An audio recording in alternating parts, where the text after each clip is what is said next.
Okay, so tonight I don't really got like a road story, like on the road in terms of traveling. I'm gonna kind of take it to a different approach, I guess. My road to redemption, I guess I could say. I hate using this cliche, but 2019 had to be one of my best years.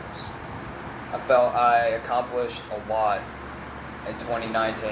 I felt like I was in a place in my life that I'm content with myself. So I figured going into 2020, hey, I got all this momentum on me. What could go wrong? Well, COVID happened, so lots of things kind of went south for me. Now, January, February were pretty good months. There were lots of plans that I got to fulfill. And then around March is when COVID hit. And so a lot of things started going down a downward spiral.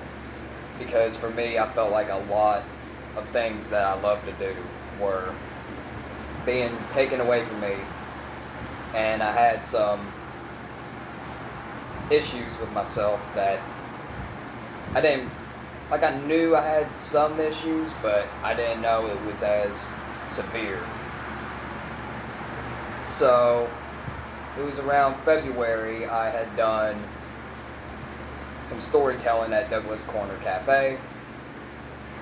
It went really well, and little did I know that would be the last time I would ever get to tell my stories at Douglas Corner Cafe. And Douglas Corner Cafe was one of my favorite places to do storytelling, because that's where I did my first one at, was there. And to hear that it's no longer running kind of makes me sad.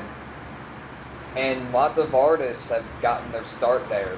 People like Bon Jovi have played there before, you know. That place has a lot of, what's the word? History. Yeah, history, significance, I guess, would be the word for it. And, you know, it's really sad to see it go. But the story that I told there was a story I've always wanted to tell there, so at least the story I wanted to always tell there, at least I got to tell it there before it ended. But in that story, I had mentioned briefly about my struggle with alcohol, and I figured I had gotten past that. But when I shared this story with my cousin who lives all the way in Pennsylvania, you know, she loved the story I told, and she told me that if you ever need to talk to anyone about alcohol, you can always come to me. And I didn't know this, but not in my immediate family, because no one in my immediate family drinks, only me. But like my other relatives, like my cousins, some uncles, and you know, my extended family, I guess, they had alcohol problems, and I didn't really know because I'm the youngest in my family. I didn't really get to see them a whole lot, and so, you know, it really meant a lot, you know, because I don't get to see my cousins or aunts and uncles because they live in different states. But it was nice to know that my cousin, you know, was willing to reach out if I ever needed anything. And I thought I had gotten past my alcohol, but I wasn't. The pandemic really hit me hard, and there was some treacherous women that I was around that didn't help. The job I was working at, wasn't happy there, and my oldest sister, me and her had a falling out to this day, and she hasn't reached out to me. She didn't wish me happy birthday this year, so that kind of it kind of hurt a little bit, because she usually wishes me happy birthday, but she didn't this year. But So there was one night, I ended up drinking, not a whole lot. Like, I got friends that drink way more than me, but I was still on the borderline. And I remember I started drinking to the point where, I just started breaking down, crying. I didn't know why. My only guess would be the fact that talk that I had with my cousin popped up in my head, and it was like, man, I kind of let her down, I guess, because I thought I had gotten past this, but I guess I haven't. And so, with everything shut down for a brief moment, I had no storytelling to do. I was still working during the pandemic, but I could have been making a lot more money if it was still running normal business hours. But without the storytelling, I tried thinking, what else could I do? So I started up a podcast, and I thought it went pretty good. But the vision I had for it just didn't go as I had liked. So I ended up dropping the podcast maybe like a month later I had done it. And I know last month I talked about, the troubles I was having at Cracker Barrel, so I eventually left. But leaving Cracker Barrel kind of led me to a path now that I really love. Because now I'm a caretaker for patients throughout Middle Tennessee.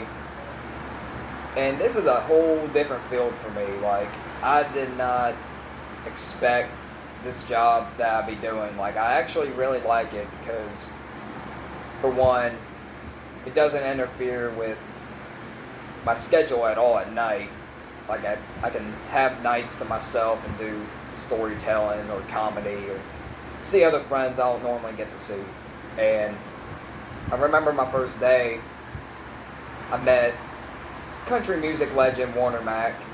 He was my first client, and it was an honor to not only take care of a legend, but like, in order for me to like not only take care of him, but that same day a guy interviewed him, and I got to see the interview in person. And he didn't have to do this, but Warner Mack in the interview, he told everyone on this segment for this radio station in Florida to check me out doing storytelling, comedy, and that I'm doing such a great job being a caretaker, even though it was my first day on the job. So that kind of like